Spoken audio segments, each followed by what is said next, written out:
On est de retour sur la radio des ours, votre fréquence temporaire tout l'été à Valorcine, sur le 90.7 FM. On a un programme ultra chargé tout l'été. Je vous invite à nous suivre d'ailleurs sur les réseaux sociaux. On met tous nos événements, toutes nos émissions pour voir le programme par exemple de la semaine prochaine. Mais on continue notre émission qui est aussi retransmise sur le 90.5 dans la vallée de Chamonix. On continue notre émission avec Françoise Ferraud et Marine. Merci d'être venu au micro de la radio des ours. Alors, pour rappeler qui vous êtes à nos auditeurs et auditrices, vous êtes d'abord performeuse, danseuse, comédienne, chorégraphe. Vous avez également développé aussi une recherche sur les structures d'improvisation et vous pratiquez également le shiatsu, qigong et tai chi. Et c'est également pour ça que vous êtes venu aussi à la Nuit des ours pour proposer un atelier de tai chi. Alors déjà, on peut revenir peut-être sur comment ça s'est passé cet atelier ce mercredi. Oui, ce mercredi, donc, j'ai donné un atelier qui est intitulé atelier de tai chi. J'ai fait en fait une préparation plus ce qu'on appelle du qigong parce que j'avais un public. J'ai donné deux cours, en fait, deux ateliers. J'ai eu d'abord des jeunes, des adolescents qui étaient avec la MJC Chamonix et qui étaient super. Il y avait 13-14 jeunes qui étaient. J'avais peur qu'à cet âge-là, entre 11 et 14 ans, que ce soit un peu dur pour eux parce que c'est quand même quelque chose qui demande de la concentration, de l'intériorité.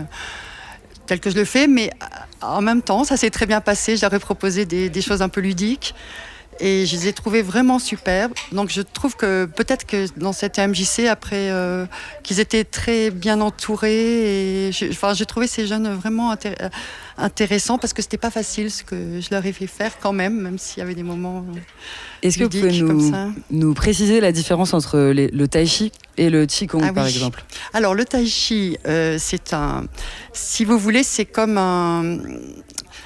c'est la base des arts martiaux qui serait fait au ralenti. Il y a souvent le tai chi, c'est un enchaînement de mouvements qui se fait, et c'est tout le temps des mouvements d'attaque et de défense. Quand on fait des parés, des attaques, en fait, on les reconnaît pas après parce que tout est au ralenti, mais en fait, chaque mouvement peut être appliqué avec une attaque et une défense. On peut vraiment couper chaque mouvement et donc ça donne des enchaînements. L'enchaînement que moi j'ai appris, la forme que j'ai appris, elle dure 45 minutes quand on l'a fait. Donc c'est quelque chose qu'on apprend longtemps, qui est difficile, qui demande voilà. Et après c'est une sorte de méditation en mouvement. Il y a le côté intérieur méditation, puis il y a le côté quand même martial, comme ça. Et puis le qigong par contre, ça va être des mouvements répétitifs qui sont pour faire circuler l'énergie et qui sont bons pour la santé, quoi, en fait, en général. Donc c'est plus facile à apprendre à des débutants des mouvements de qigong parce ça se fait par imitation. On va répéter plusieurs fois les mêmes mouvements, des grands mouvements en général basés sur la respiration et répétitifs. Donc c'est assez simple. Et quel plaisir vous avez eu à faire ces cours en pleine nature? Parce que j'imagine que c'est assez différent de votre pratique quotidienne. Oui. Oh, c'est extraordinaire. Alors là, on était sur l'octogone construit là, pour la Nuit des ours, au milieu de la forêt. Et c'est en fait la base de... C'est pour ça que... Oui, puisqu'on est relié dans l'énergie, puisqu'on travaille l'énergie en fait, et là on est au milieu de la nature, c'est vraiment extraordinaire. On parle souvent de la terre et le ciel en fait en qigong. On n'arrête pas de parler de ça. Et là on sent les éléments, on est dans l'air, on sent que les bras sont dans l'air comme qui peuvent être bougés comme les feuilles. On voit les arbres. On parle souvent des racines, s'enraciner. Donc c'est vraiment idéal. Et puis le lieu est un peu magique là-haut. Et comment vous êtes passé de cette pratique à la base de comédienne, danseuse, chorégraphe, et ensuite dans ces pratiques plutôt d'intériorité, étant donné que le milieu du spectacle, c'est plutôt un travail sur l'extériorité? Tout à fait. En fait, pour moi, j'étais attirée par la danse. J'étais d'abord danseuse contemporaine. Et quand même, la danse contemporaine, c'est beaucoup relié aux arts, au travail énergétique oriental. Donc, il y a toute une tradition même qui vient du yoga, des choses comme ça. Parce que la danse contemporaine voulait un peu être hors de la danse, enfin, avoir d'autres chemins dans le corps que la danse classique, en fait, d'autres bases techniques. Et donc, moi, j'ai fait un petit peu de yoga avant même de faire de la danse, quand j'étais très jeune. J'ai commencé la danse assez tard, mais ça m'a servi de travail intérieur, de chercher d'intériorité, mais aussi de bases techniques, simplement, parce que les bases techniques, j'ai fait de l'aïkido aussi, la tai chi, on travaille beaucoup le centre du corps, il y a des lois universelles qui sont moins typées que... Ça va moins chorégraphier le corps que la danse classique, quoi. Enfin, rentrer dans des automatismes. C'est quand même d'autres automatismes peut-être, mais c'est énergétique, si vous voulez. C'est ça qui me semblait intéressant, qui relie un peu au cosmos. Voilà. Et maintenant, quand vous montez des spectacles, est-ce que vous rassemblez ces deux pratiques ou c'est assez distant ? Alors, ça peut être très distant en fait, parce que moi je peux faire des choses complètement, surtout quand je fais des choses pour moi, complètement. En fait, ça me donne une base neutre pour moi, ces pratiques qui vont me remettre bien dans mon corps et sensible et puis un peu d'aplomb, oui. Mais je vais pouvoir faire des choses complètement. Les dernières choses que j'ai faites étaient comiques, farfelues, voilà. Enfin, ça peut n'avoir aucun rapport, mais c'est une base pour moi énergétique en fait. Voilà. On va marquer une petite pause musicale et on revient juste après avec Françoise Féraud.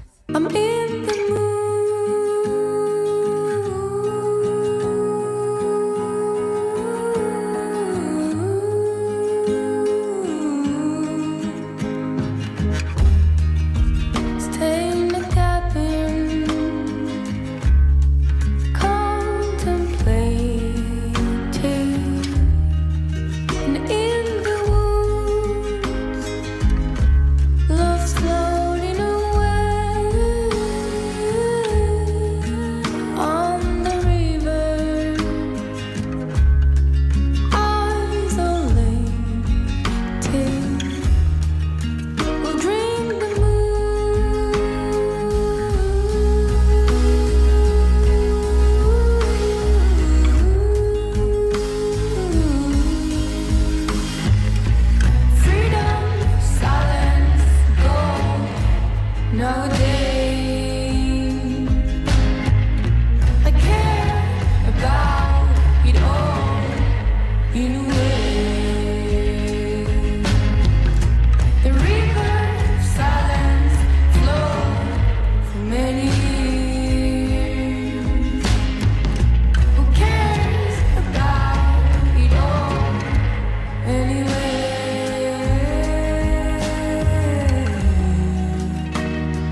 On vient d'écouter By the River de Pyjama et pourtant il n'est pas encore l'heure de dormir, loin de là.